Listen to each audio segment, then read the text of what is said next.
I'd like to call to order this regular meeting of the Lincoln Lancaster County Planning Commission. This does not feel like it's on. Is it on? Nope. The light's on. Oh, yours on. Mine was not Well, on. I'll continue. I'd like to call to order this regular meeting of the Lincoln Lancaster County Planning Commission of October 19th, 2022. A printed agenda is available outside the hearing room, and a copy of the full agenda, including the staff reports, is available online or at the Planning Department office, room 213. The Open Meetings Act is posted just inside the doors at the back of the room.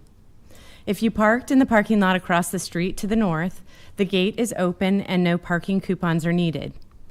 Out of courtesy for those attending this meeting, commissioners and the staff, cell phones may not be used in this chamber during any portion of this meeting. We appreciate your cooperation. The Planning Commission action today is final on the following item: 1.3 Special Permit 22033. Any aggrieved person may appeal final action of the Planning Commission to the City Council or the County Board by filing a notice of appeal with the clerk within 14 days following the action of the Planning Commission. The Planning Commission action on all other items is a recommendation to the City Council or County Board.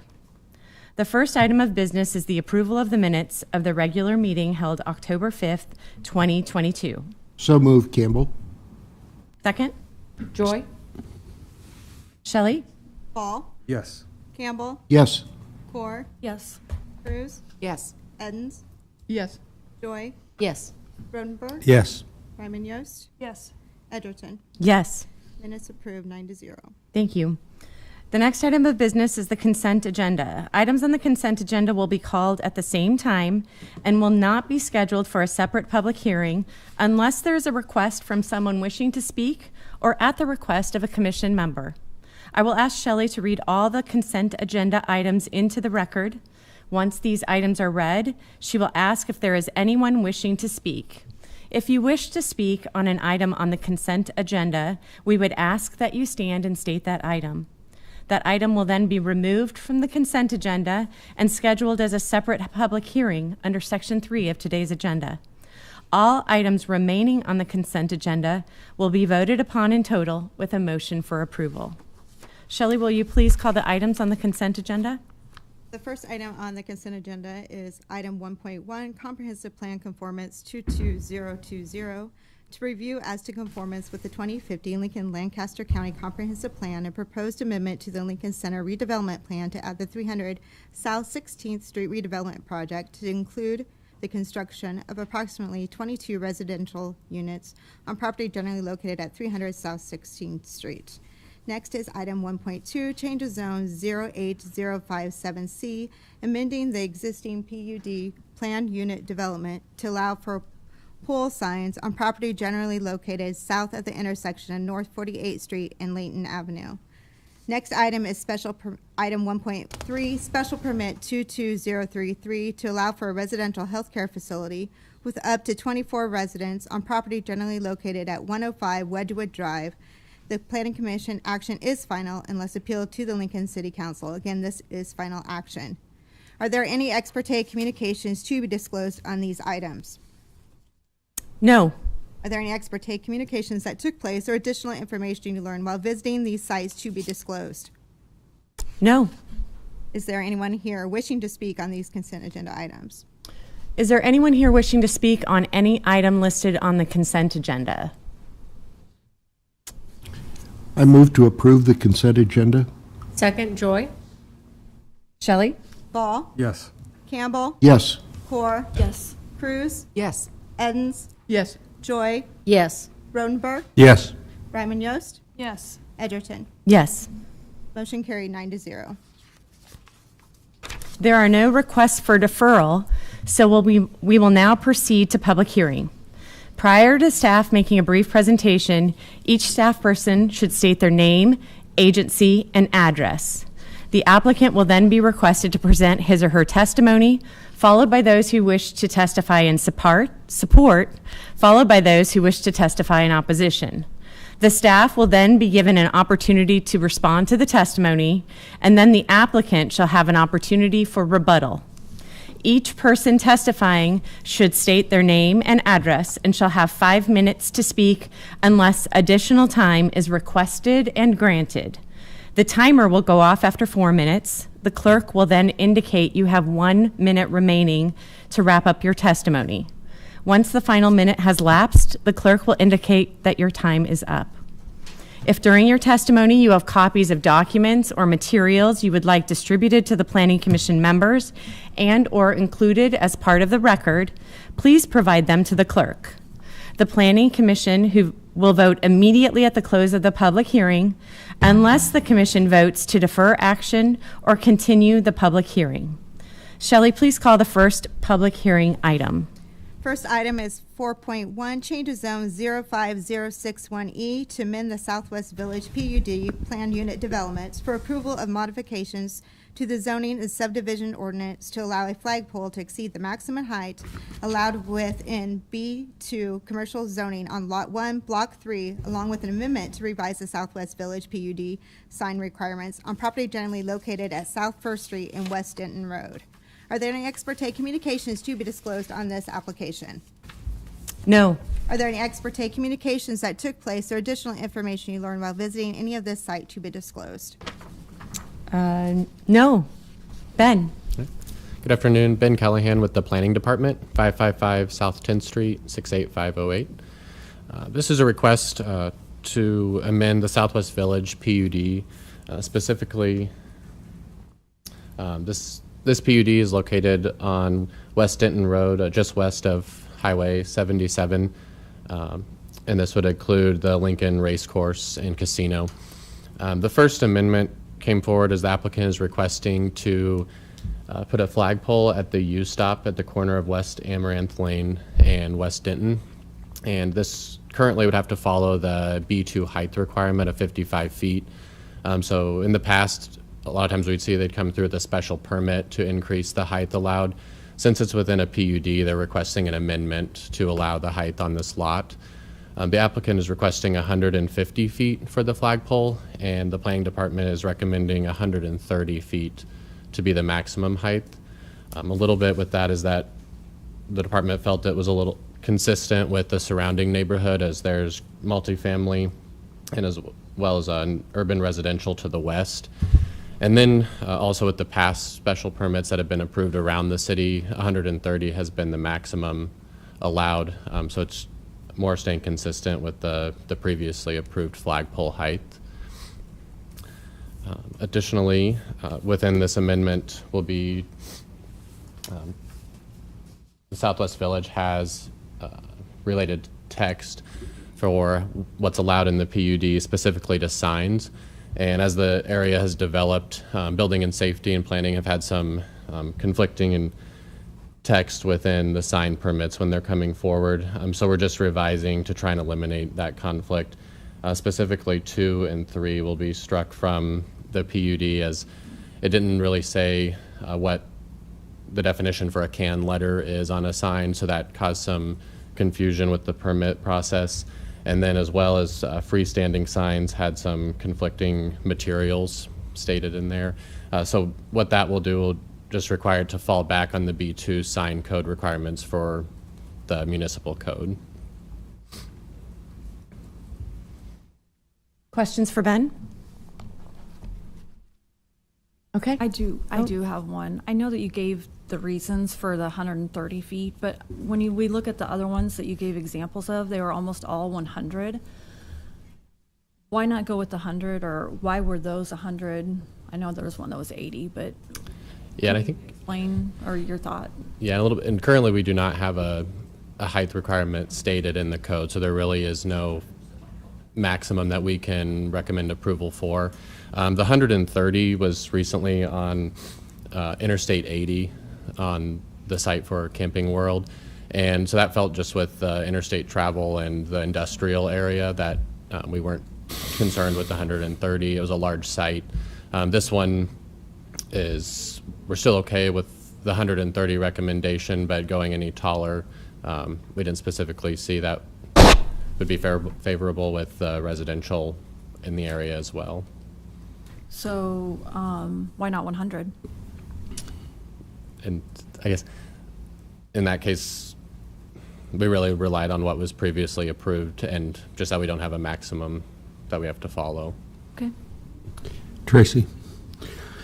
Ben, we're all assuming that this is going to be an American flag too, like we have around the perimeter. Is there anything that would prohibit him, the flagpole owner from, say, putting the price of regular gas up there?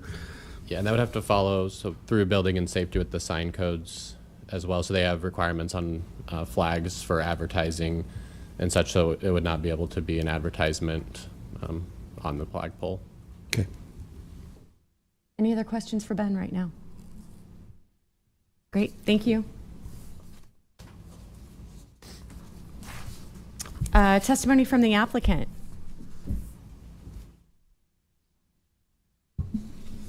Thanks, Ben. Hello. My name is Nolan Graham. I'm with Nebraska Sign at 1140 North 21st Street here in Lincoln. Applying for this on behalf of Whitehead Oil, who owns the U-Stop there. I would mostly echo exactly what Ben was saying on that. Specifically the first part with the flagpole. It's kind of become a point of pride for the U-Stops and Whitehead Oil. They love displaying their American flags around town. We've probably all seen them. 84th and Cornhusker is the one that comes to mind the most. Highway 2 and Pine Lake down there by 70th is another 100-footer for them. And to address your question, Rich, their goals and their intent is to, mostly the United States flag. The state flag, I believe, is also written in as something that's typically approved. So they have no plans of straying away from that. And then also to the second point that is in there for the agenda, just as we are now getting to the first built-out location there in the Southwest Village PUD, we just came across some language that doesn't really jive with what we thought is the intent of the Planning Commission there, and so just trying to get some clarity in on those as that PUD moves forward in the future. Do you, what are your thoughts on the 150 feet versus 130 feet? Sure. The 150 was, kind of their goal is just being out there on the west side of Highway 77 is just, hey, what's the most visibility we can get from that 77? Similar to, like Ben had mentioned, the one that's up by the interstate. So the goal really is to just have as large a flag as possible. I mean, like I said, it's kind of a point of pride for them that Sure. they want to have something as tall and big as possible. And obviously the bigger the flagpole, the bigger. So they don't have any objections to 130 feet? They do not, no. Okay, thank you. And all of the others are 100 feet, right? The others that they have done at their locations, correct. Okay. But Any- that's, I'm sorry, go ahead. no, but that's stipulated by the fact that the other locations aren't necessarily by an interstate. Correct, yeah. So their most recent location is, like I mentioned, that Willowbrook Lane PUD down there, Pine Lake and Highway 2. That one is a 100-footer, which was more at that time decided based on how far we are from the property lines and just the size of the flag we could put up there. They would have been happy to go larger if the property allowed for it. Sure, thank you. Any other questions for the applicant? Thank you so much. Is there any testimony in support of this application?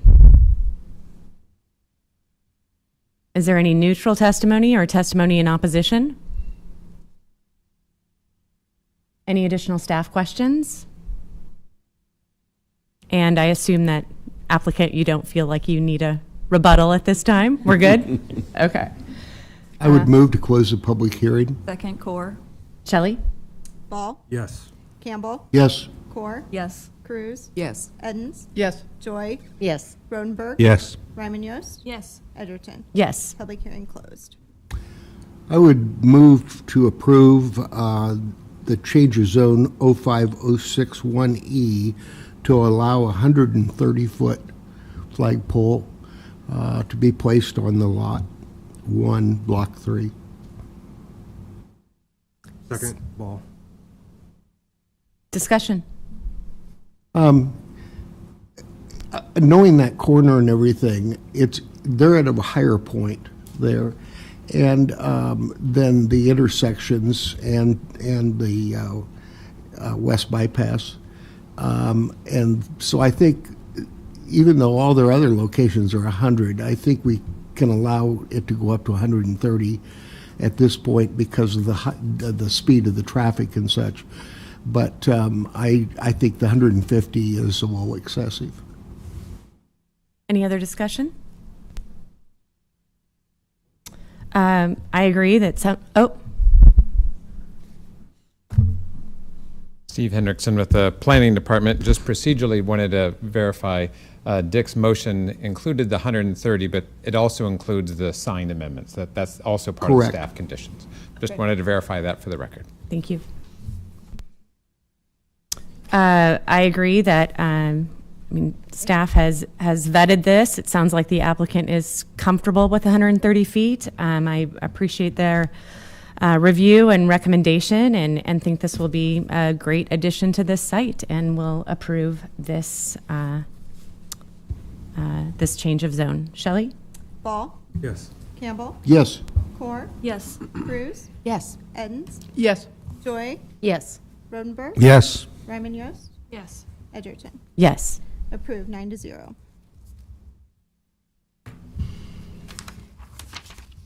Next item for public hearing is item 4.2, annexation 22012, to annex approximately 445 acres, more or less, on property generally located between 70th and Pine Lake and 84th and Yankee Hill, Lincoln, Lancaster County, Nebraska. Is there any ex parte communications to be disclosed on this application? No. Are there any ex parte communications that took place or additional information you learned while visiting any of this site to be disclosed? No. Andrew? Thank you. Andrew Theroff, Planning Department, 555 South 10th Street. I know there's a lot of people here who want to speak, so we're going to be really quick on our opening presentation. But if you have any questions for us, and then after we hear from the neighbors, we will be available for questions. We have multiple city departments here to help out answer as well. If we want to switch to the computer for the screen.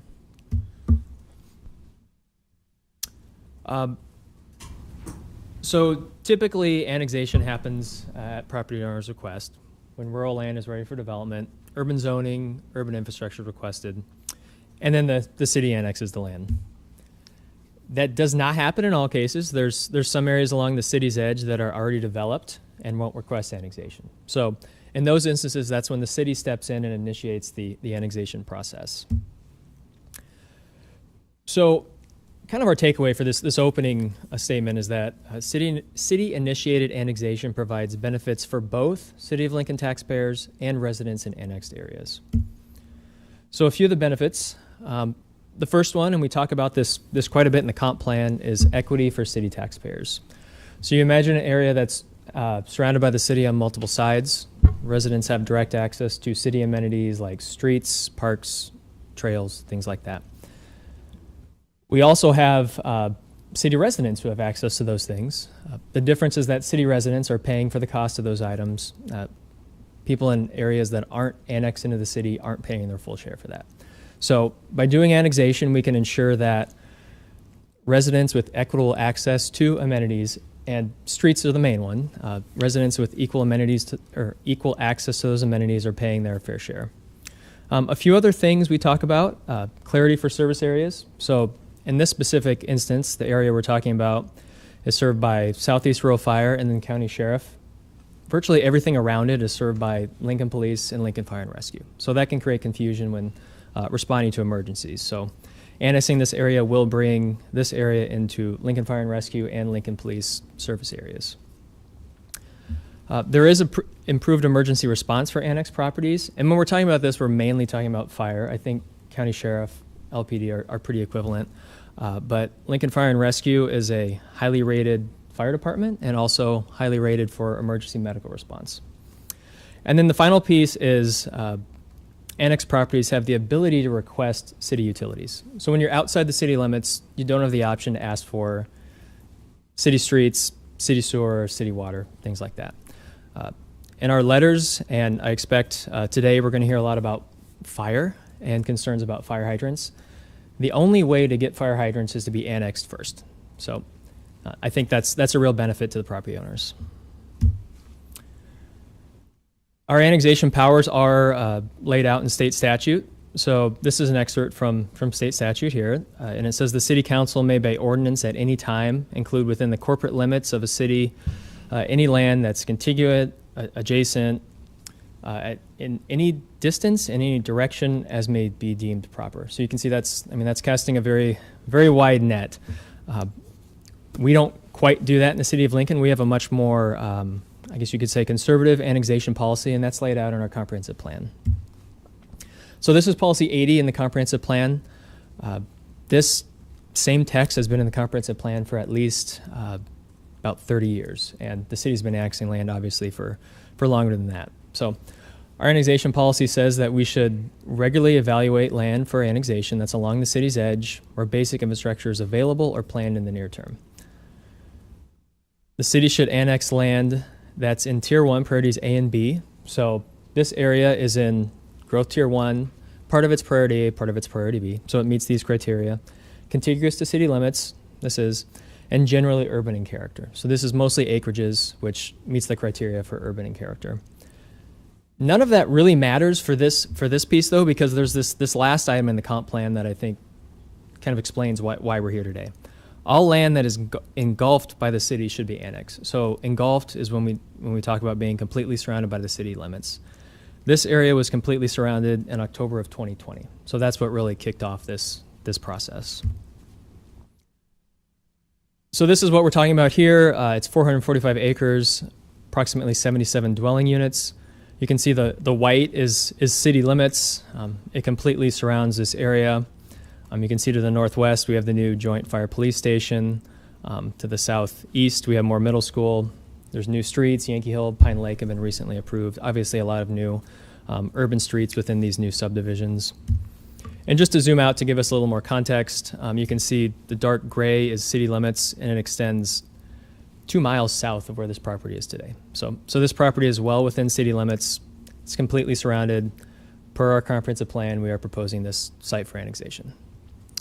Do we have any questions right off the bat before we hear from any of the neighbors? Any questions? Andrew, go back to that last slide. Up to the north, there is a small piece that's already surrounded by the city, the white. It's on the northeast, clear up. Northeast part of Lincoln? Yeah, clear up. There you go. Here? Yeah. Is that one being proposed for annexation at all? It's not being proposed this year, so there is still a gap here. Okay. This is still an open gap here. Got it. So this is something we do somewhat regularly. It's been a little bit since we've done the last one. The last one was in 2017. But there are a few different areas here, and you can see some other spots that are almost surrounded by the city of Lincoln. Yeah. Some of these areas we're going to be looking at probably for next year as part of our next annexation step. But in 2017, we did this with 9 different areas, and it took a lot of time because it was a lot of properties, a lot of area, really long hearings. So what we're trying to do is just focus in on single areas right now. And on the area for annexation, why is the little white corner being excluded? Yeah, so this area here was part of a pending annexation, the Market Point development. It was actually, I believe it was approved by Planning Commission, and now it's waiting to go to City Council. So it's one that's in process already. Got it. Thank you. Andrew, one question for you. I know one of the primary drivers you said was fire emergency. Yeah. And you said there is one on the northwest. Can you point that? Yeah. Okay. Perfect. This is the new Joint Fire Police Station. Got it. Thank you. Other questions for Andrew right now? And in this instance, you are also the applicant, correct? Yeah. Yep. Okay. And we'll leave this map up in case anyone wants to reference it. Great. Thank you. Okay, we will go to testimony in support of this application. Is there any testimony in support? And then we'll go to neutral testimony or testimony in opposition. In this instance, I believe that there was a sign-in sheet when you walked in, and Shelley will call 3 names at a time so that you know the order in which we'll call folks to testify, and then you can know who will be next in line as we move forward. So Shelley, why don't you call the first individual listed for testifying in opposition. Sure. Hopefully everybody can hear me. My mic's been giving me kind of some problems, and I apologize in advance if I'm not pronouncing your name correctly. So first name I have is Ivan Hevlor, and then a Gary Myers and a Kendra Points. Those 3, were you interested in testifying? Is there an Ivan here? Would you like? I refuse to come up there because I can't hear a darn word you people are saying. Okay, are you sure you don't want to testify? Okay. What was the next name? Gary Myers. Gary Myers. Or Gary? Would you like to come up and testify?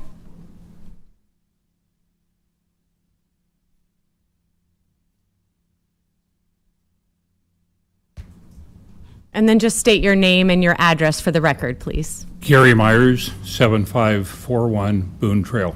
Thank you. I just have one question that I would like to put out for you to consider. Sure.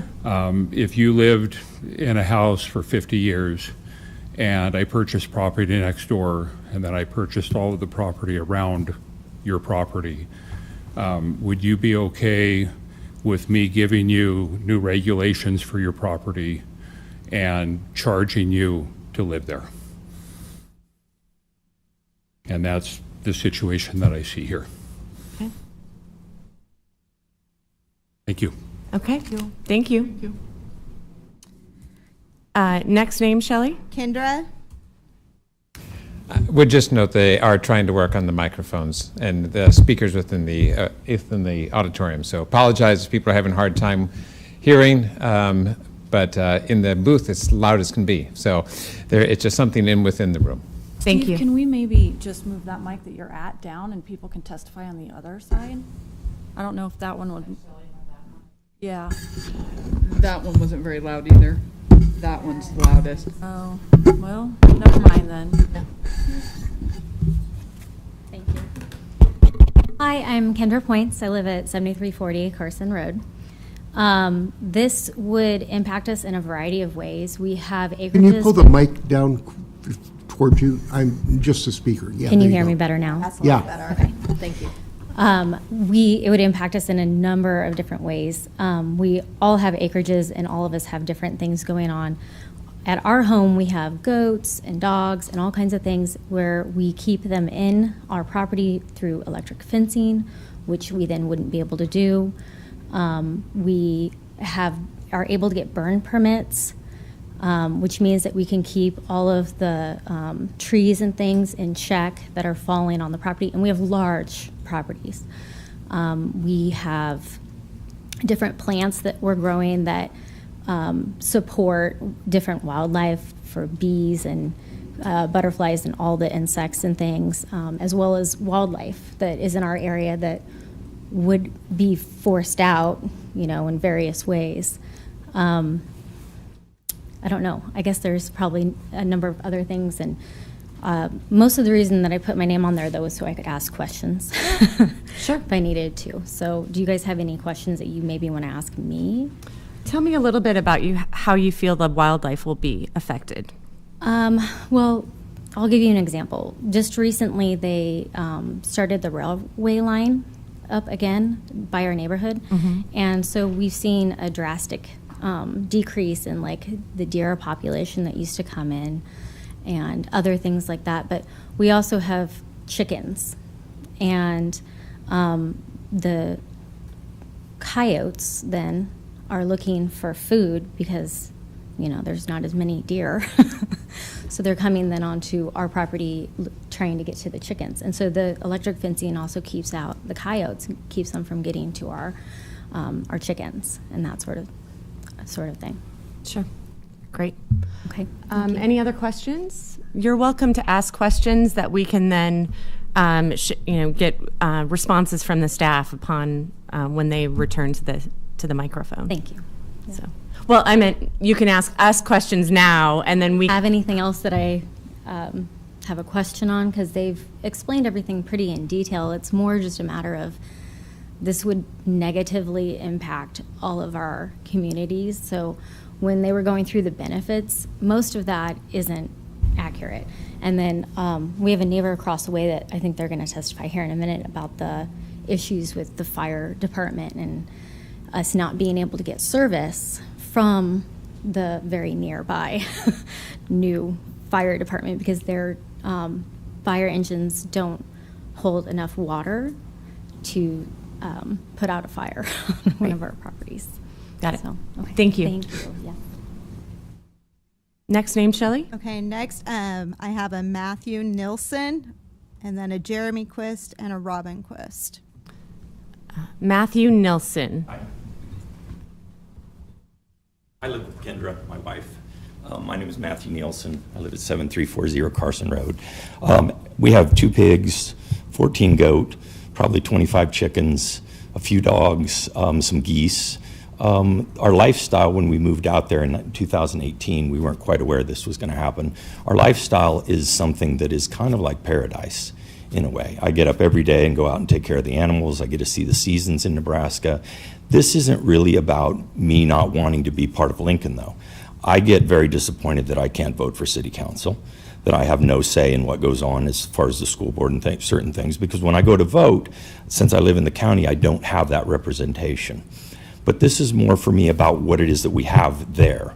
If there was some way you could say to us that we can keep doing what we're doing and just pay more in taxes or have the lines run, we're all okay with that. We understand, because I was born here in 1968, that the city grows. I remember when it was a cornfield at 27th and Old Cheney. I'm not expecting unreasonable response to this, but if you take these acreages and you turn them into apartment complexes, it changes what's going on out there. And so if you get a chance, I know you're going to make a decision today, but drive out there.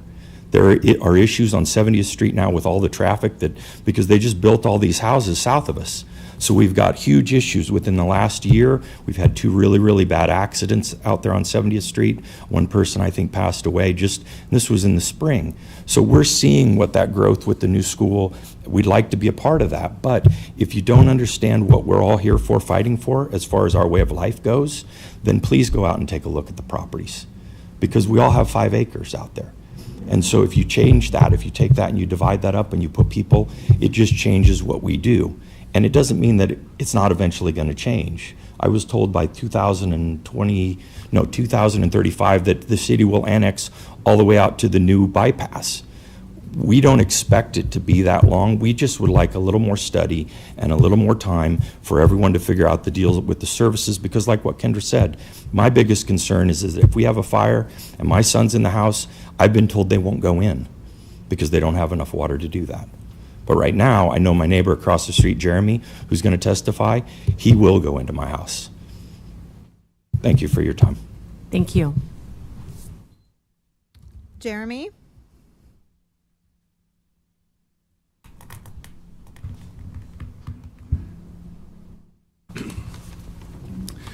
Jeremy Quist. I live at 7301 Carson Road, and I'm also Assistant Chief of Southeast Rural Fire Department. My wife's going to speak on our opposition to our personal parts of the annexation, but with the fire department, we have a great working relationship with Lincoln Fire. Actually, they called us in to help them with something this morning in town. We're part of the Lancaster County Mutual Aid Organization. And we don't expect that to change. Our concern is, as the city takes our property, we lose tax base. Once we're to the Beltway, half of our fire district is gone. Until that day, we're expected to provide service. So we're not sure how we're going to do that without funding. Because the minute our house gets annexed, that goes to the city, which is great. And the city firefighters are fantastic. They just don't have the equipment. What we do is rural fire suppression done without fire hydrants. The city just isn't set up to do that. So It's kind of a tricky deal. We're not going to have fire hydrants until we all vote as a neighborhood to do it. And like our property alone, it's about $40,000 from what I was told to hook up, so we probably won't vote for that. But we will be asked to pay full price for fire service for Lincoln. No fire hydrants. And the one thing they brought up is confusion amongst emergency responders. We've joined the city with our district for years. I wouldn't say that's the case. The worst thing that's ever happened is we both show up. If there's confusion on whose side of the road it's on, they send both of us. So that's not a huge issue. But the biggest thing is our funding. We have two stations, one at 84th and Holdridge, one at about 77th and Highway 2, 7700 Iger Drive. That south station, we're not going to have the tax revenue to fund the equipment there. And it's not something we can just dwindle back. I mean, we have to either provide service or not. So without funding, at some point, this annexation won't be the end of that station, but it won't take much more, and then we'll just cease. And then the residents will have a reduction in service because they'll have to wait for Bennett or Hickman, which are good departments, but they're 10 miles away. So I would hate to see everybody have a reduction in fire service. And on EMS, LFR is fantastic. We work with them on that. We're also an ALS department and have paramedics, and probably respond to a little bit more than 90% of our calls with paramedics. So if you guys have any questions for me. Any questions? I do. So are you guys volunteers or are you paid? We're volunteers. What's your response time? Our response time will be on average 5 to 7 minutes longer than what Lincoln's would. It's just the amount of time it takes us to get to the station. With medical calls, we'll go, so like if one of my neighbors is having a heart attack, I go right there. So in that case, we'll be a little faster, but I don't have the equipment with me, but we can start doing stuff. But in general, it would be 5 to 7 minutes longer to get there. Now, when it comes to a fire, it's not going to be that much different when we have to we have tankers at our station. So probably be pretty close by the time Lincoln has to set up, run 2 or 3 engines worth of hose from a hydrant into our house. And by the time we get our water supply set up, would be faster probably. So I'm assuming when you say, say if someone in the area was having a medical emergency, I'm assuming that you work a full-time job somewhere, and so then when you say you're going right there, like you're coming from wherever you're at, if it's your job or if it's a Saturday or Sunday, if you're out recreating somewhere, you have to come from there? Yeah, speaking for myself, I work from home, so that's where I respond from. But yeah, we respond from whatever we're doing,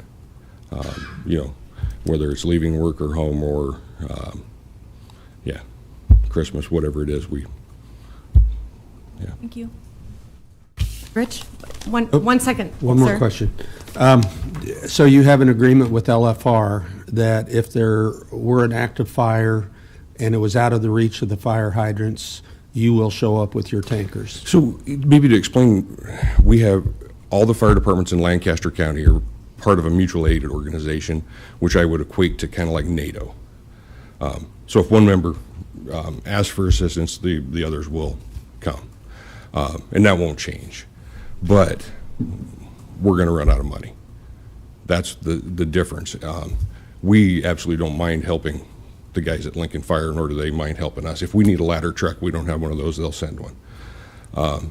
But in this instance, as you annex property, it takes our funding, and we're expected to provide services with reduced funding. So that's our big concern as far as fire service.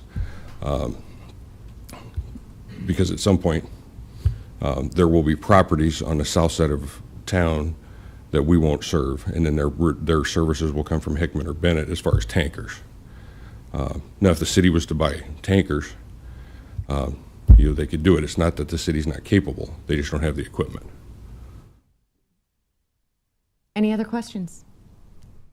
Thank you very much. Robin?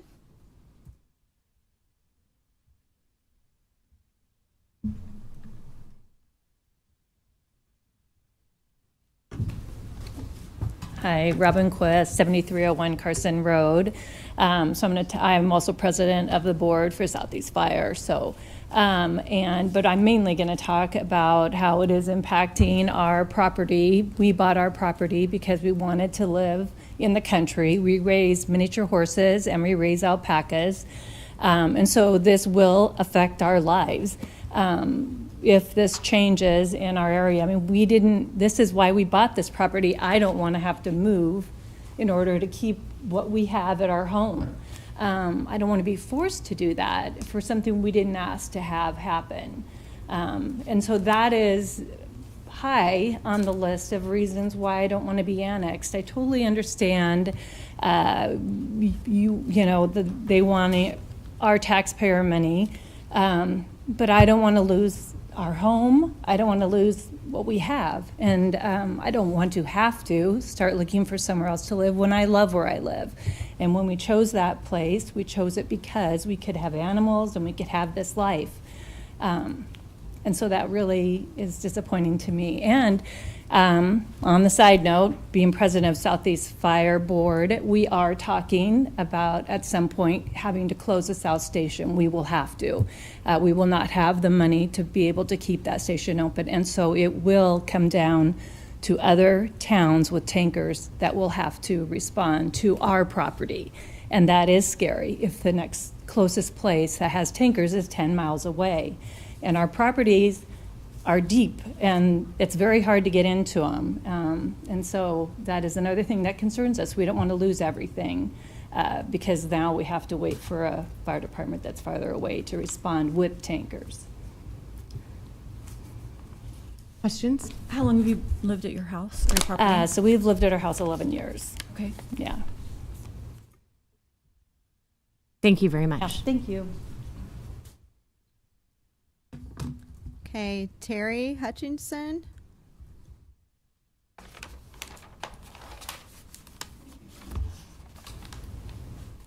Hello, my name is Terry Hutchison. I've lived in my home for 30 years in the neighborhood. Watched all the different things happen out there. Could you share your address with us? It's 8100 Amber Hill Road. Thank you. Now, I am not as affected. I do have a fire hydrant right by my property as a result of them developing the property east of me of 83rd Street. So, it's not affecting me in this way. Back in the year 2000, we had friends that lived at 7245 Travis Drive. They had a fire start in their detached garage, which quickly spread to the house. There was an intense wind that day of about 35 miles an hour out of the north.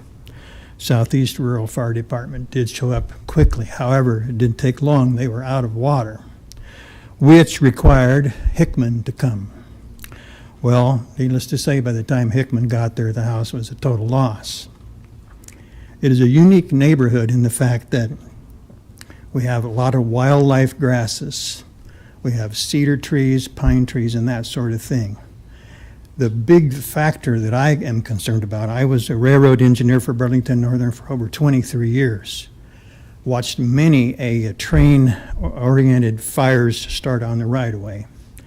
And we have these trains, of course, go down in Nebraska City right in the middle of our neighborhood. So people to the north and the south will be affected in the same way. These trains go through in the middle of the night. Of course, we're asleep. Now, as far as I know, there hasn't been any right-of-way fires in our neighborhood. But with the dry conditions we're having, I know how this can happen so easily. There's about 3 sources of the way the fires start. One of them from the locomotives.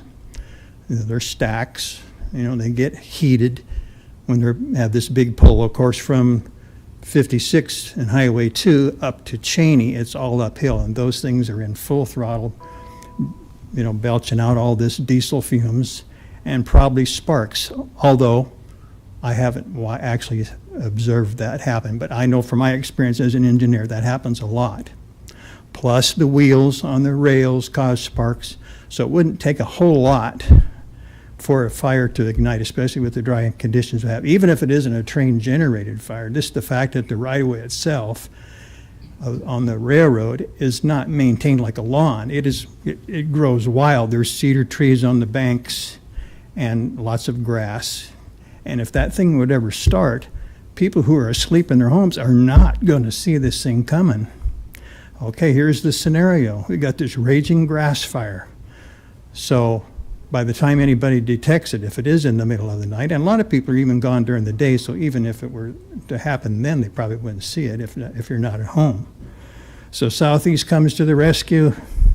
They're there. They do have four-wheel drive vehicles that are meant to go into these rear areas behind these acreage homes between the right-of-way and their house. So that would be a good thing for the residents there. But if that's eliminated, and all you've got is these fire trucks that can only go on the pavement, how in the world are they going to stop that fire between that railroad right-of-way and those homes? Now, like I say, I'm not affected because I do have a fire hydrant by my property, but there's many people out there that don't have that. And basically, from what I saw in year 2000, a Stauffer's home burnt down in about 30 to 40 minutes. It was gone. So I'm really kind of concerned about the fact that if there's no funds left for the Southeast because of this annexation, you're just putting these people at a tremendous risk of losing everything they have. So that's really my main issue, piggybacking on what Jeremy said. One more minute. Okay, and plus, Jeremy did come to my rescue one time when I got hurt with the EMTs, so that was great, being that close. So he's a dedicated public servant and a volunteer. So I do thank him for that, but I'm just saying, you eliminate the Southeast Rural Fire Department, you're putting people in a real bind. Thank you. Next name, Shelley? Colby Lamb.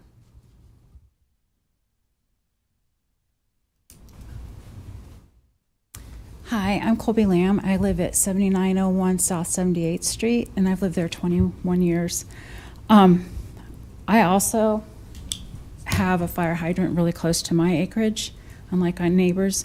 But first, I want to address some of the reasons that annexation was brought up. As you notice, there's not been anyone here that was for annexation.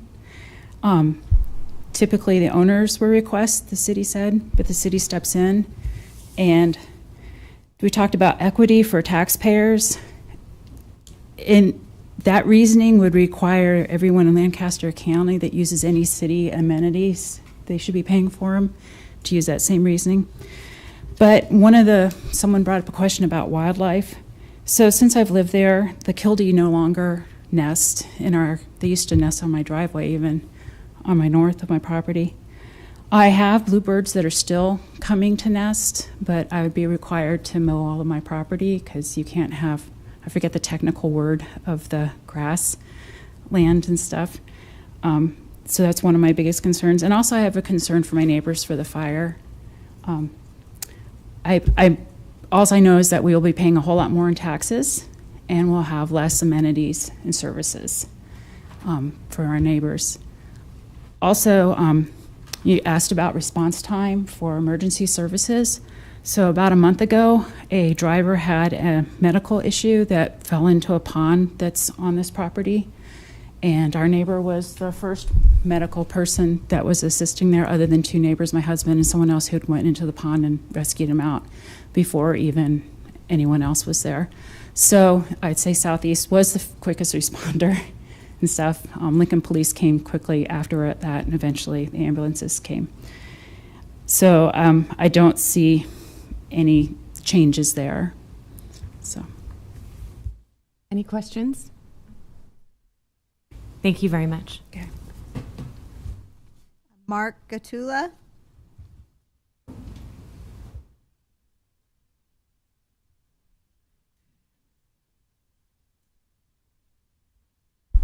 Hello, everybody. My name's Mark Catula. I live at 6101 Rebel Drive, which I am not in the annex area, but I'm over there to south of Yankee Hill. The first thing is I want to know, I've been a volunteer fireman back in the past in Hot Springs, South Dakota. Number one is the Lincoln Fire Department do not have a tanker. And when you have a tanker, it's very important. Number two is the brush truck. That brush truck is so adamant, especially with the acreage that you have in the area and the trees and the grass and everything. And if the wind takes off, it will go. Secondly, a lot of us around our area don't realize, I was not informed about in my neighborhood between 56th and 70th, that's a possibility of the Southeast Department will be going. The thing is, not only the response, what is that going to do to our insurance? The insurance will affect all us people around our area between 70th and 56th down to Roca Road. And I'm part of that neighborhood, and there's 4 or 5 neighbors at least know about this. And we were not notified about it, that it's a possibility what you guys may do. Any other questions? Any questions? Thank you very much. Thank you. The last name I have to testify on my list is Greg Wood.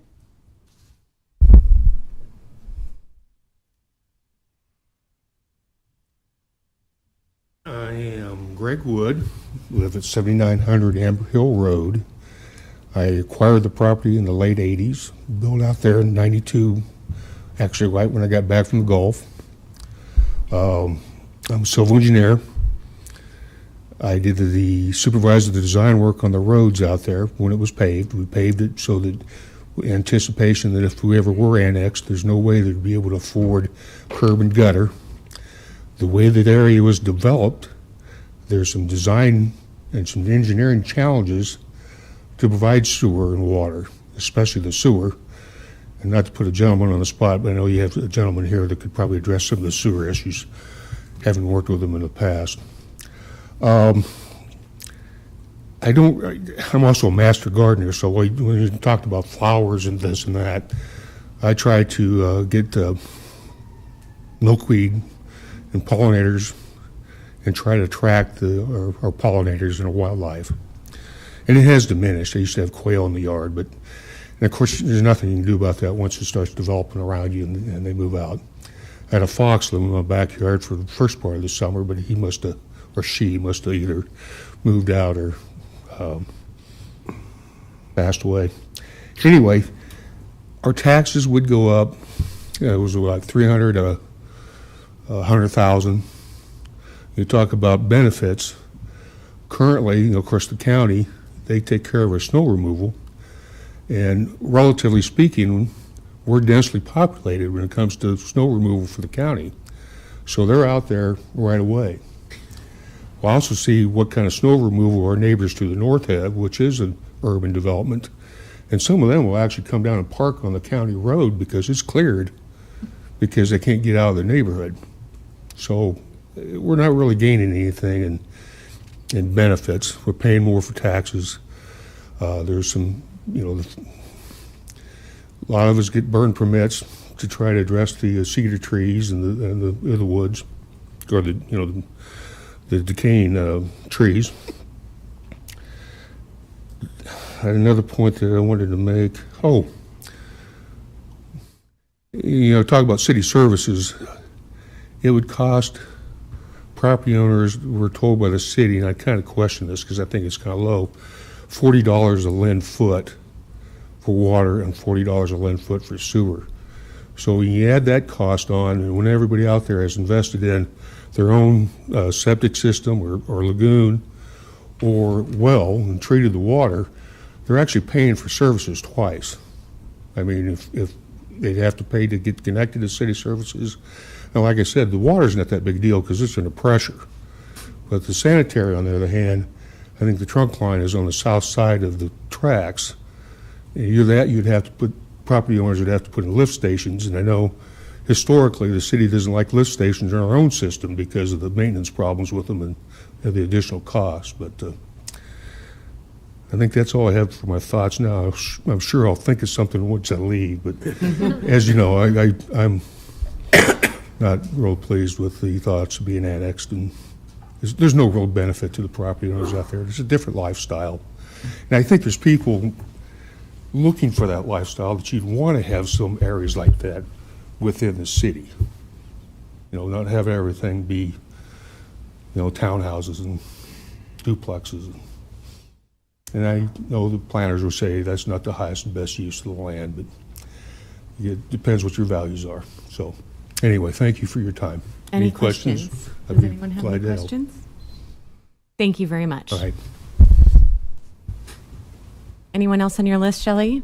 Nope, that's it on my list. Is there anyone in addition who would like to testify in opposition to annexation 22012? Okay, do we staff questions?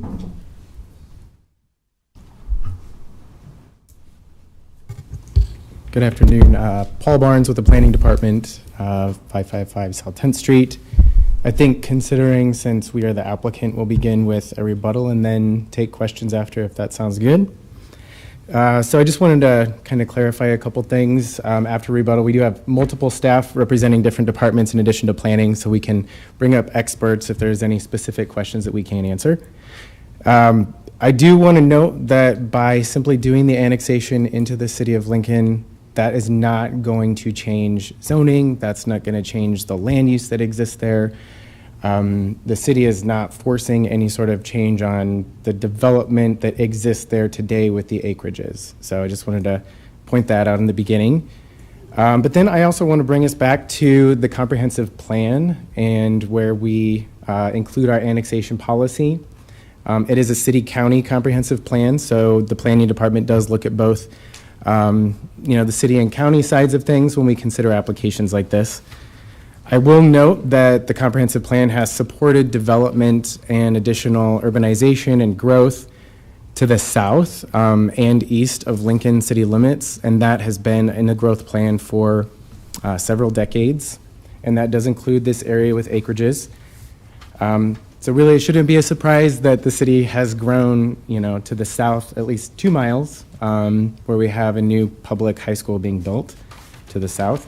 Many upgrades have occurred to the public infrastructure.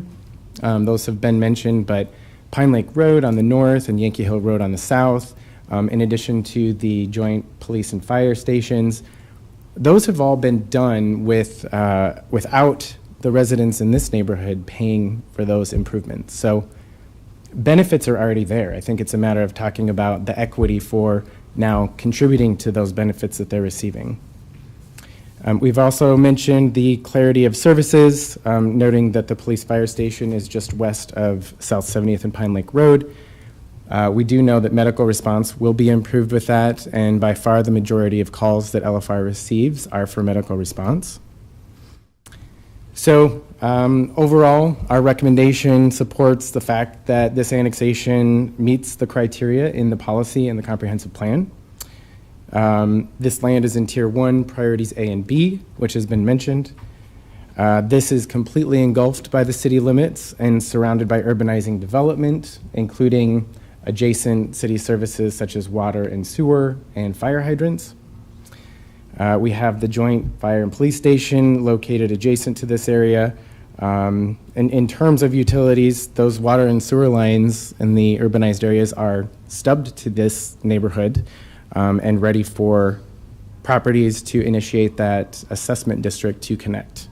So lastly, I'll just note this is within the future service limit and is considered to be urban in character per the state statute definition. With that, I'll turn it over to Andrew. So I want to work through a few of the comments. Speak loudly. I'm going to switch sides too.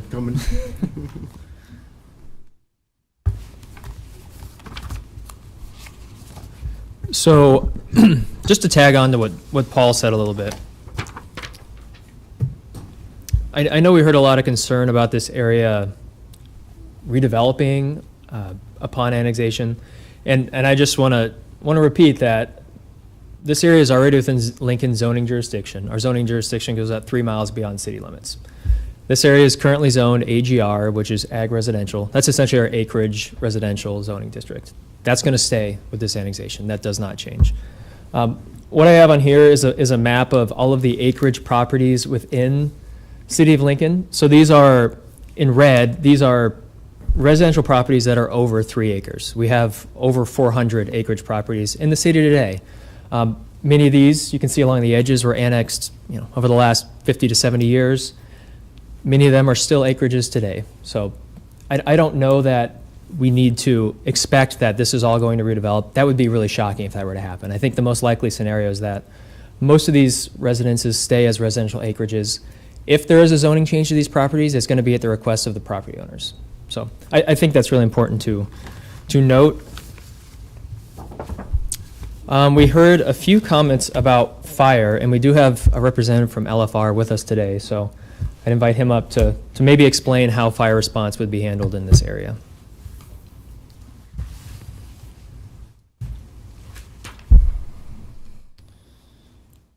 Good afternoon. My name's Dave Engler. I'm the fire chief for the city of Lincoln, 1801 Q Street. Much of the testimony, I mean, there's a lot of accuracy to a lot of it. One of the things, there was a gross misrepresentation of our firefighters won't go into a fire because of water. Our firefighters go into fires all the time, especially in cases where there's an imminent rescue. So that is completely inaccurate. But our fire engines that we have right now carry 500 gallons of water. We do not have tankers, so that's accurate. We are considering and looking into whether there's a cost-benefit analysis of actually purchasing water tankers. Those water tankers carry 2,000 to 3,000 gallons of water. And so as we look at the expansion of the city, is that something that we should be looking into as a fire department? At this time, we don't have that capability. We do have a brush truck on order. I expect it to be here around the first of the year. It did get held up because of the chassis issue and that sort of thing. The response time obviously will be typically from Station 15, which is at 6601 Pine Lake Road. That would be a quick response time. Again, the faster you get to an emergency, and if you can put water on a fire in the initial stages, certainly 500 gallons would initially control the fire, but if the fire is advanced, it would be problematic because we don't have the capability of running a water shuttle operation, and so we do rely on those fire hydrants. Any consideration that we could, like attach to a fire hydrant and then bring another fire engine in and stuff, that is unlikely depending on the property, unless they're fairly close to the fire hydrant. It would take a lot of time to do that, and it's just probably not a good operation. So most likely we would rely on our mutual aid partners for water tankers to shuttle in water if we can't control the fire with the first 500, or we typically on a fire response we send 3 engine companies initially, so we could use the water off of each of those fire engines if we had to. That's not optimal. I mean, this isn't the way we typically would want to fight fires, but our initial response would be fairly quick to get there with our first fire engine and our medic units. Is there any questions that I haven't covered on that? Lorenzo? 2 questions, and I'm sure I may have a few others, but from the joint station, is that police and fire? Yes, it is. Okay. And is that Station 15, which you mentioned? Station 15, yeah. Okay, got it. So from the coalition perspective, I think we heard a couple of testimony. 1 around brush fire, 2 the amount of water in an event, a home. Can you hear me? all right, a home, catches fire, how are resources shared between the South Fire Department and Lincoln? Meaning, a tanker, right? So, as an example, can a tanker sit at Station 15 to be leveraged for a time period, while perhaps the city gets well and water, there, or water, excuse me, there? We do have room at Station 15 for additional resources if we move some things around. The mutual aid agreement is throughout the whole county, so everyone has to at some point share resources. Typically, you don't always have enough of everything, or you don't have certain types, like the assistant chief from Southeast noted. We have ladder trucks. I don't believe anyone else in the county has a ladder truck. So if you need a ladder truck, you call us. Hazardous materials, we have hazardous materials unit and personnel trained. So the great thing about the mutual aid agreement is it saves taxpayers money and fire districts money, because not everyone can have everything. So if we identify, or if any agency identifies that they need a resource from another agency, we all respond to help each other out. As I said earlier, the rural fire departments certainly have more grass or brush fires, so they have those resources. We do have one on order because we're seeing more within the city. But we will still likely have to rely on our mutual aid partners on some of those bigger brush fires that are especially on the fringes of the city. Tankers is something that we've never really explored up until a couple months ago, and now we're looking at whether it makes sense for us to purchase those. But certainly in a water shuttle operation, we wouldn't be able to buy enough tankers that we could sustain it all by ourselves. So likely we'd still have to call in mutual aid to those incidents. Oh, thank you. Other questions? I have one, Tracy. Thank you, Chief. Yes. Anybody within 1,500 yards of is it yards or feet of a fire hydrant can be accessed. You can run a hose that far, and they are around the perimeter of this. You can.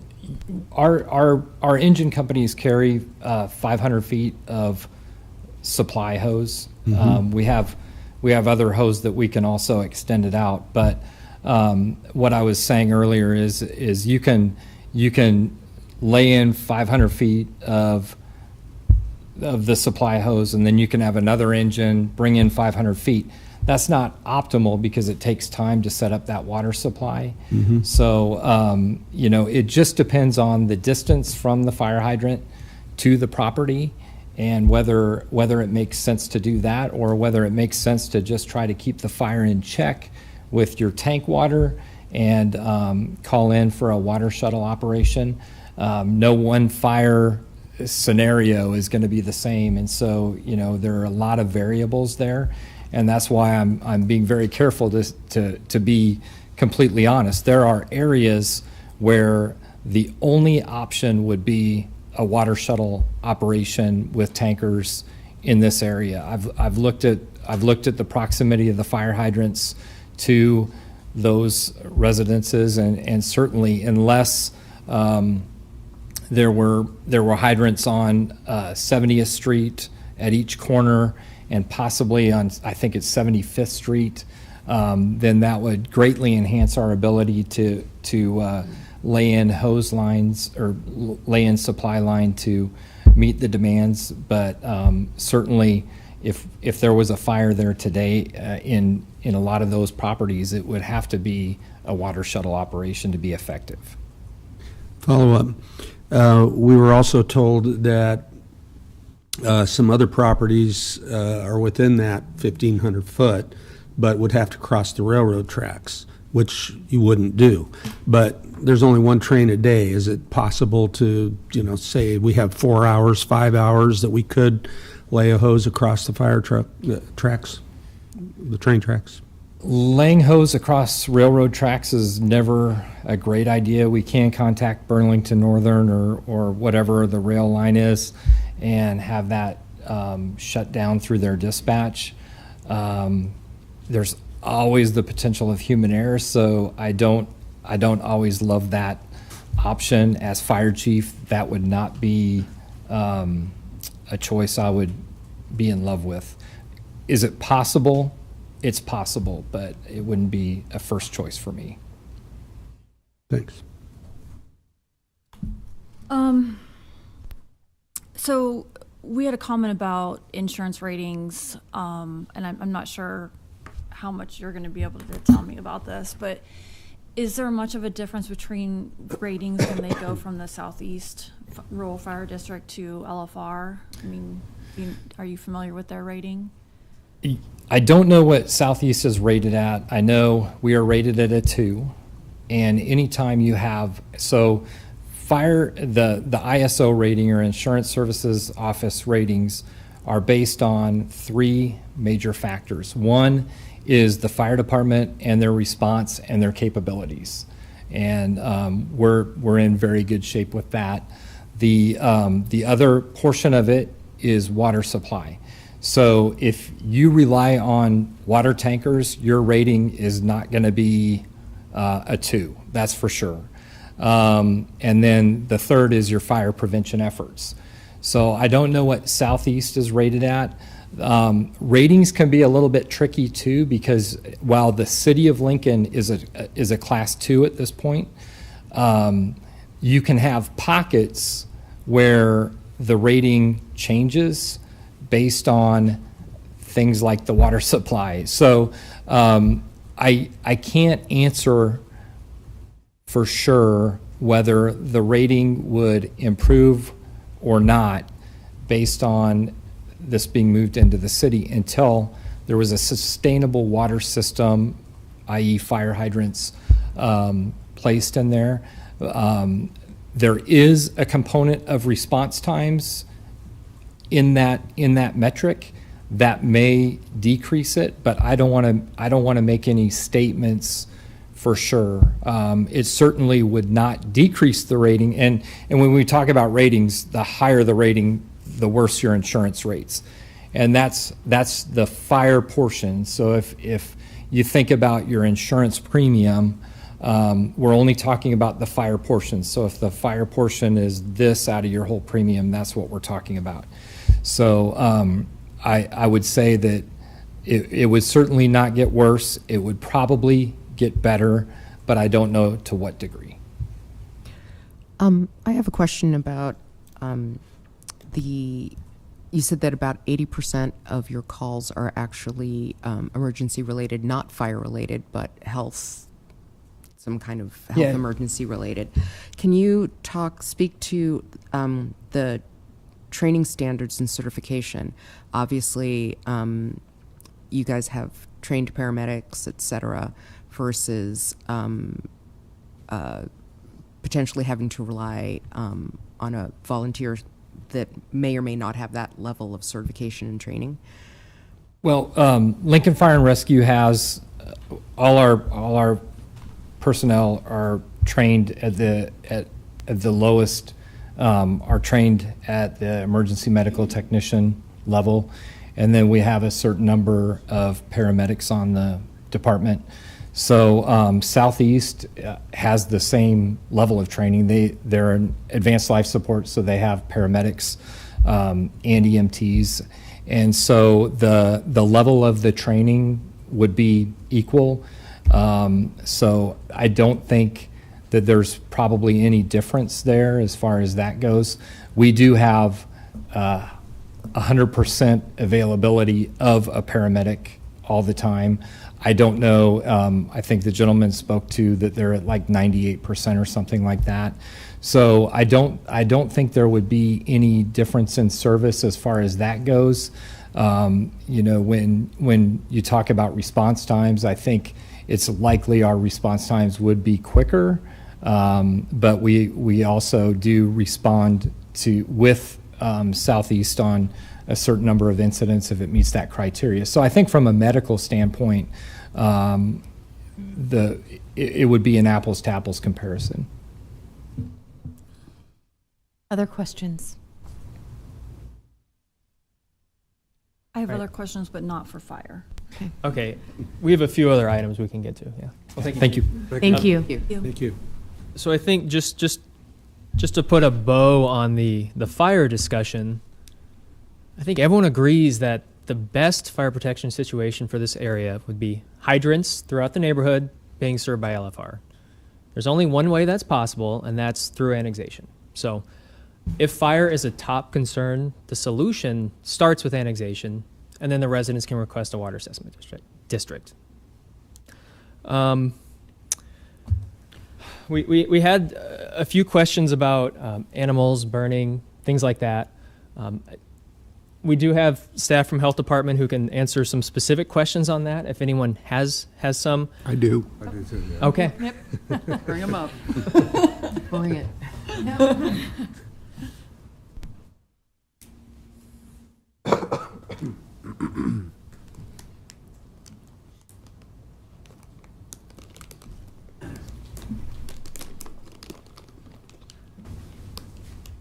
Hi, good afternoon. Chris, not working very good. Chris Schroeder with the Health Department. You want to state your address too? 3131 O Street. Thank you. Go ahead.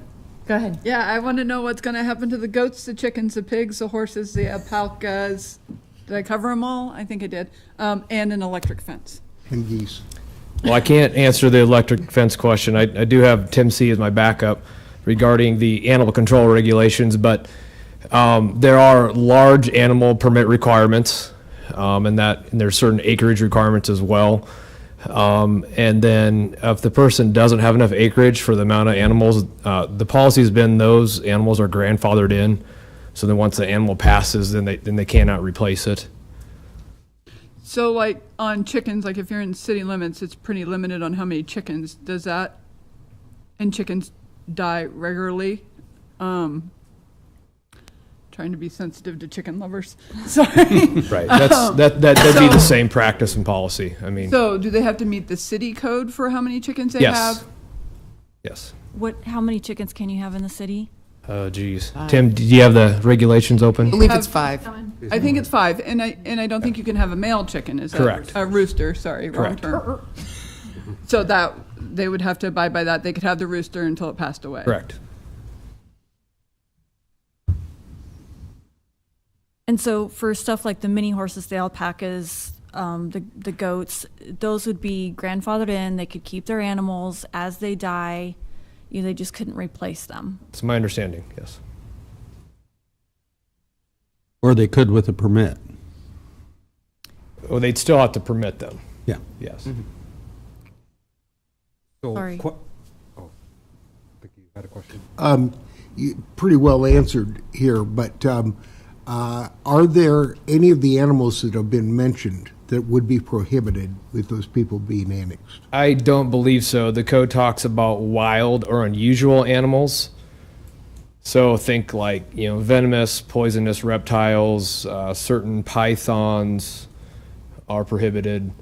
Wild animals, I mean, obviously you can't have like a jaguar or, coyote type of animal. I mean, the definition, if you would like specifics, we can try and read the. Those are mostly state codes as well, though, right? Most of those, the ones you're mentioning, anyhow. I'm not sure But if about they the have state two code. pigs now, and those 2 pigs pass away, they cannot replace them.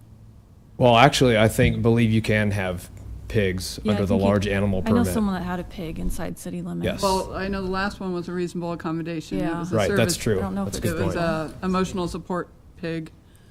So that's why I'm asking if, Yeah, I did- and same with goats. If they, I don't know city code on goats. I know it a little better on pigs. But if they had goats and they pass away, they cannot replace them. Is that correct?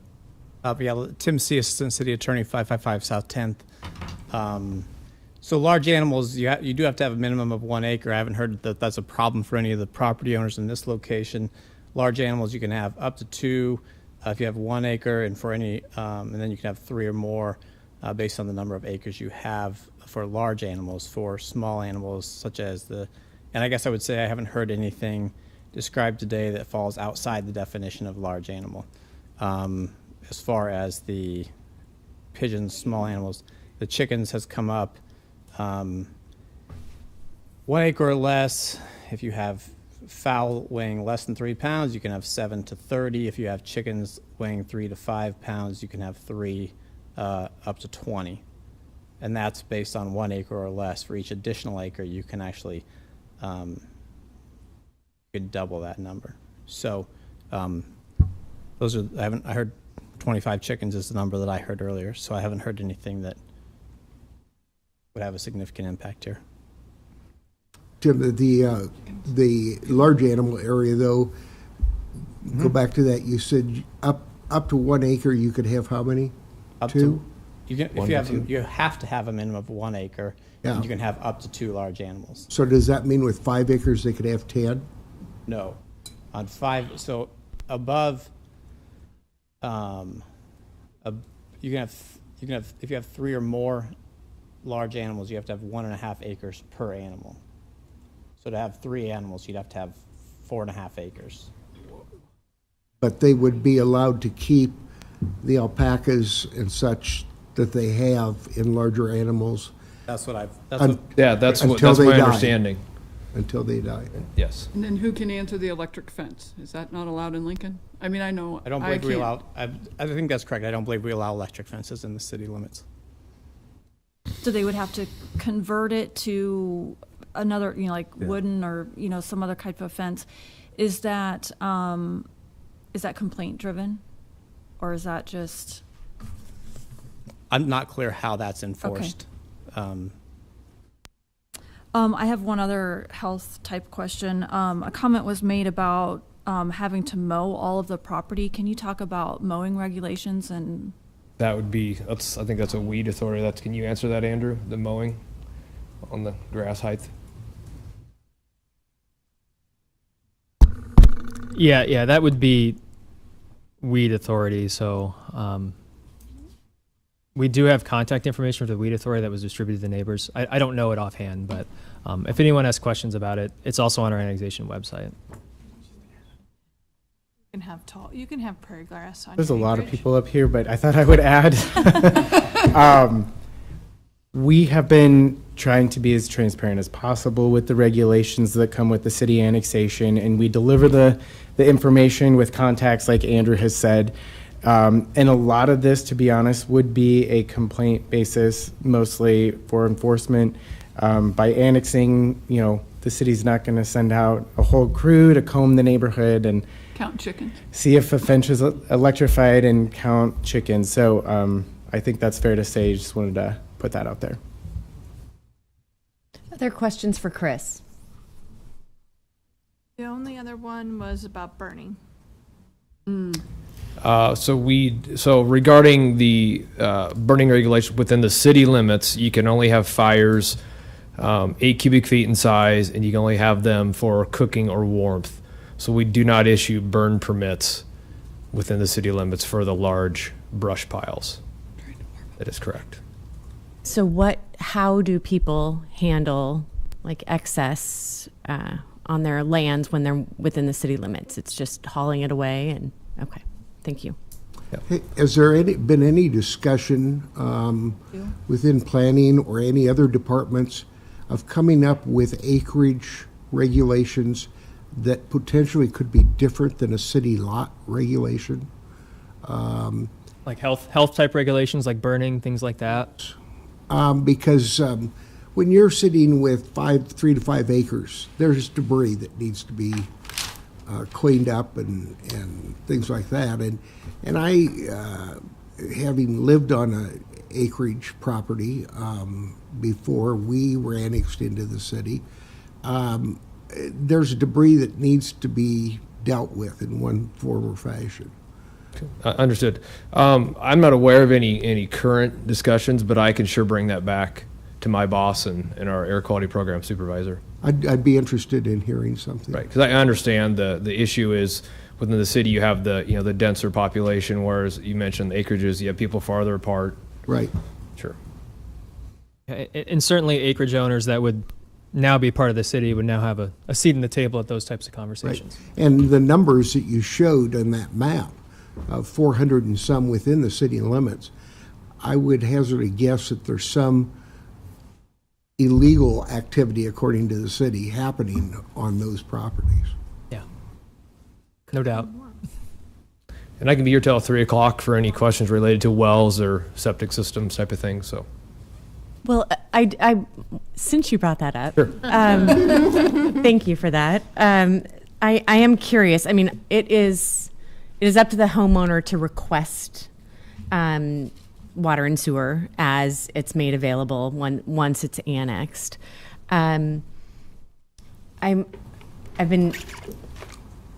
We've talked a little bit about assessment districts and how that works, but I guess I'm not exactly sure how that plays into effect as you have one-off residents who might be interested in replacing their wells versus trying to get a group of folks together. And if you can talk a little bit about if some of these homes have been around for several, for a couple of decades and their septic system's wearing out versus another who Sure. had it replaced just 5 years ago. I'm not quite sure how that I'll works. address the connection regulations, and then Bob can talk about the assessment districts. Thank you. But let's say a water line is run and water is determined available for that dwelling. They can keep their well.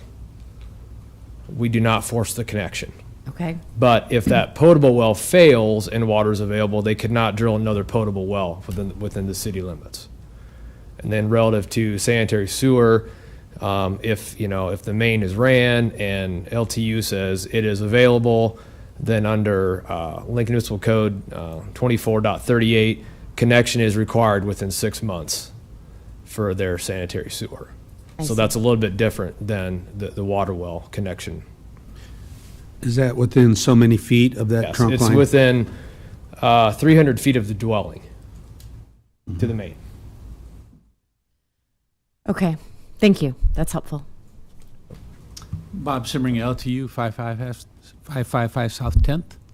So I'm just trying to get my arms around how assessment districts work as individual homeowners might be interested in accessing water or sewer versus others, versus their neighbors who may not be quite at that point. Well, it's initiated by a petition coming from at least one person. Okay. And typically, particularly on the paving ones, we have required 51%. On water and sewer, it could be one person coming in petitioning. That does go to the city council for consideration. So the city council would have the authority to determine if there would be an assessment district or not. Okay. So then the assessment district would involve the entire area, would involve just, they would determine that at the same time? Typically, it's everyone that would be served. Okay. Okay. So what if we're looking at fire hydrants, for example, if we're putting hydrants along 70th and 75th, as was talked about earlier throughout this area, you have an assessment district that would kind of take care of that as in addition. Can you walk me through that? If there was one street that the people wanted it and that became the assessment district, it would just be that group of people. Okay. Just only the people that would be served by that main. But could they then have the assessment district just for the fire hydrants, or would it involve water then to those properties as well? Water would, you have to have the main to get to the hydrant. Yep. Okay. So yes, it would. Okay. And go ahead. just to clarify that once you are approved for an assessment district, it defers the payments over 20 years? That's correct. Okay. Other questions? Health related or LTU related? Are there any sewer issues in the area?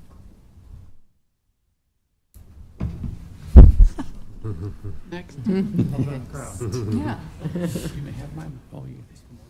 Hi, I'm Brian Kramer. I'm Superintendent of Collection at Wastewater, and the address is 2400 Teresa Street. The sanitary sewer is around the area that's to be annexed, not into it yet. We have a line running in Pine Lake Road right now under the new pavement. So the property that naturally drains north, like the watershed that drains north, they will drain their property, or the sewer will come from Pine Lake Road to serve them.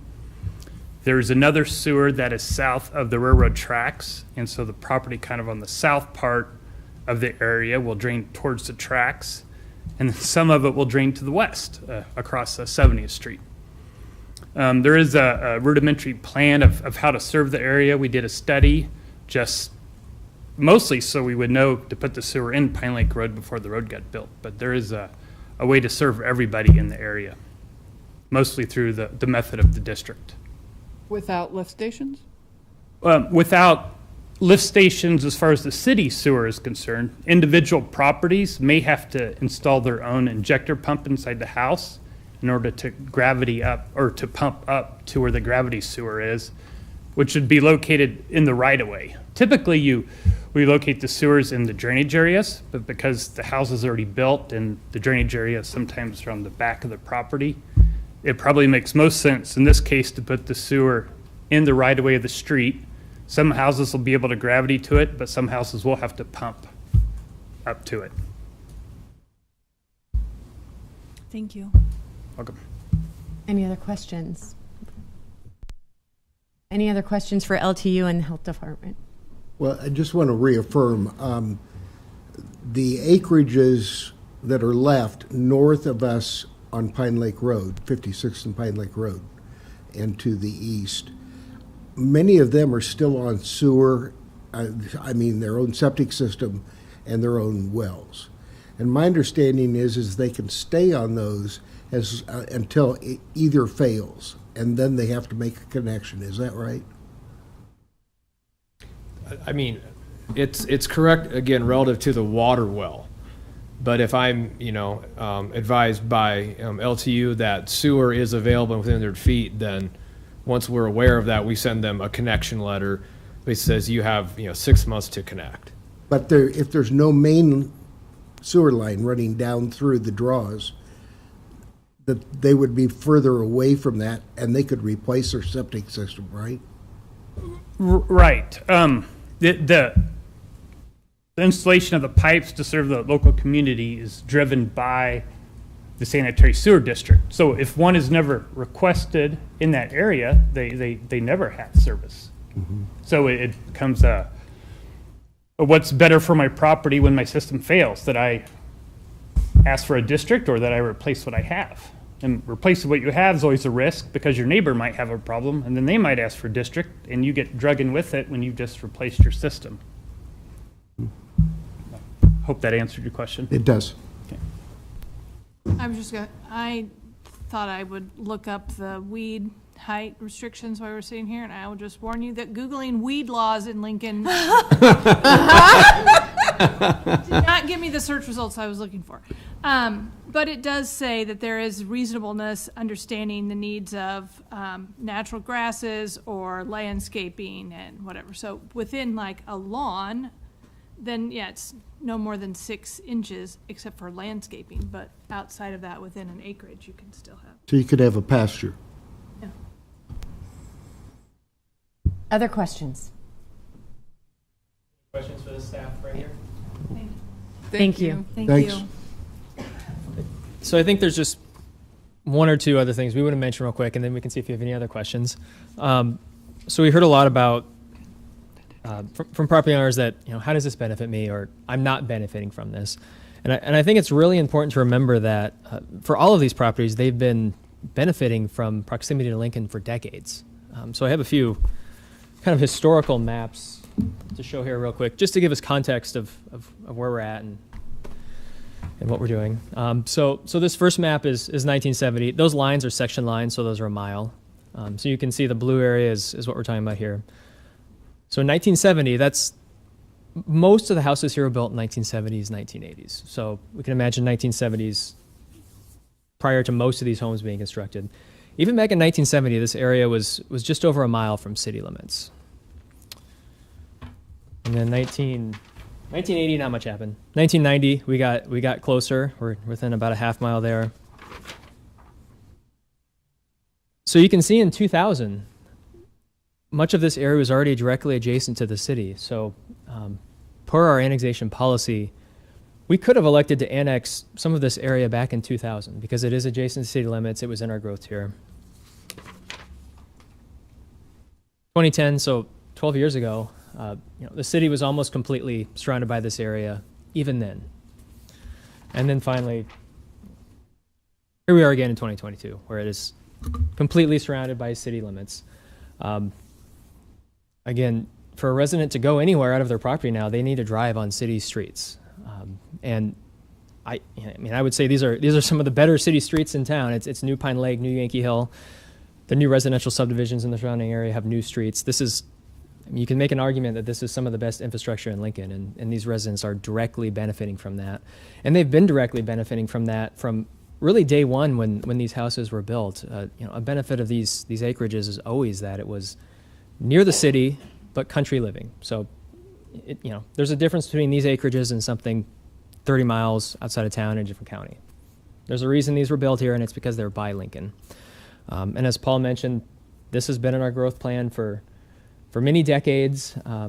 50 years ago, the city was only a mile away, so it was essentially inevitable that we would be surrounding this area eventually, and annexation would come with it. So I think what I want to leave you with is a reminder on the importance when looking at acreage subdivisions in our growth areas, particularly when looking at new proposals for acreage subdivisions.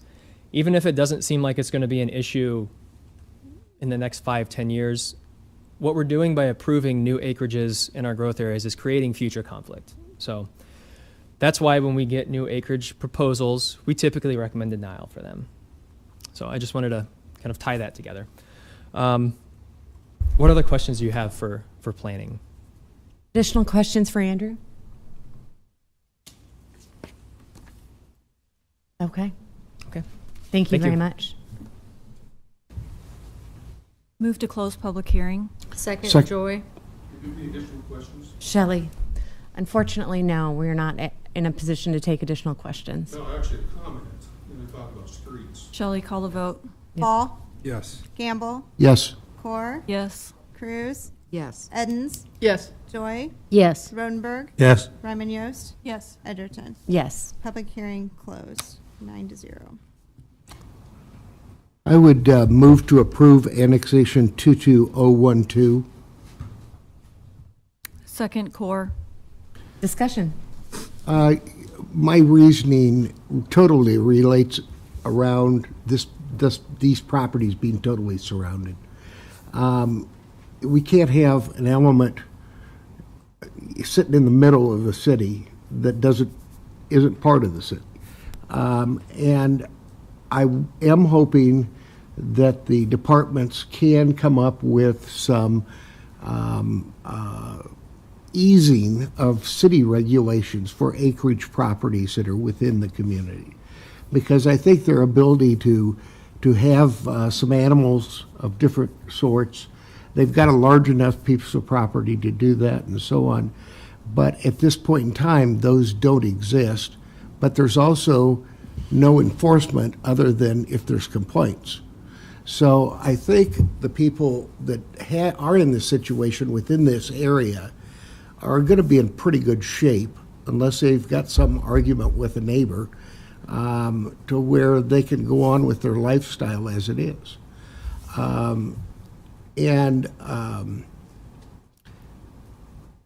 Just being surrounded by the city itself, in my mind, requires that it be annexed. Anyone else? Yeah, I do. First, thanks for the community to come out and put your voice on record. I think that's very important and the concerns that you have. And Andrew, too, for putting together a good presentation. One point, that storytelling that you did at the end with the city map was pretty impressive. As a data guy, that told a really good story, especially in your case for annexation. Some good things I did hear was the grandfathering on animals, right? So I think that was an important concern, and that was addressed with permitting. Also, from a grass perspective as well. I am going to approve, but my biggest concern is more of the safety from a fire perspective. I know there are limitations there, and I know the fire department, and appreciate the chief coming and talking to us about how they will respond. But if there are ways, given the resources that the rural fire department has and what we don't have from the city perspective, if somehow we can come up with some compromise to share those resources so that the residents are able to get some of the additional services that they don't or won't have with the annexation. So hopefully that can happen, but otherwise, what I've heard, I would approve this. Anyone else? Well, I want to make sure I fulfill my role as the rural representative here. It's really important. Thank you for everyone for coming. We as planning commissioners for the county and also for the city are in a tough position here because there are rules as we surround properties that we need to follow. Some of the things that I think fellow commissioners has mentioned to be looked at is really looking into what other funding mechanisms we can help with Southeast Rural Fire. Maybe there's something we can do to keep that fire station in the area because of such great working skills together with Lincoln Fire and also with surrounding communities as you watch things happen around us with fire and emergencies. Also, we need to also support that over 500 or over 400 properties that have more than an acre. Let's look at what we can do to keep that integrity in place for the acreages. So if our planning department could start to look at that, that would be helpful for us, even though I know we put you in a bad spot when we approve acreages. But it is kind of who we are as fellow Nebraskans, looking towards the good life and what we do every day.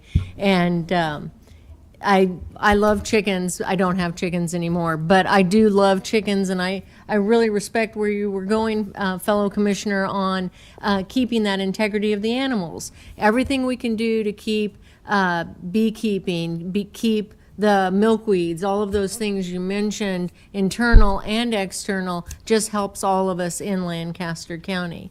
I will be, because of our role as Planning Commission, supporting this motion. However, I do want to stress what my fellow commissioners have stressed, to continue to move forward with the land developments. Okay. And to the gentleman that wanted to make one more comment, this will be going to the city council, and you'll be able to ask those questions at that point. Great point, Rich. I will also be supporting this annexation.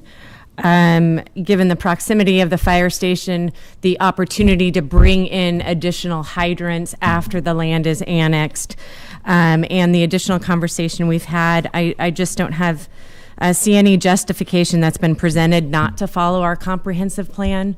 That we are in a position, because the property is engulfed by the city, that this is what makes sense, and what the comprehensive plan instructs us is best practice. Shelley, let's call the vote. Ball? Yes. Campbell? Yes. Core? Yes. Cruz? Yes. Edens? Yes. Joy? Yes.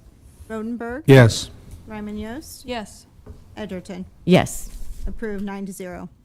At this time, anyone wishing to speak on an item not on the agenda may do so.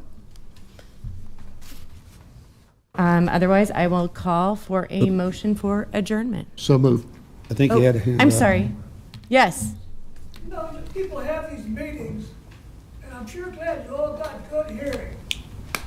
But sitting back here, I think I heard about 10% of what was said.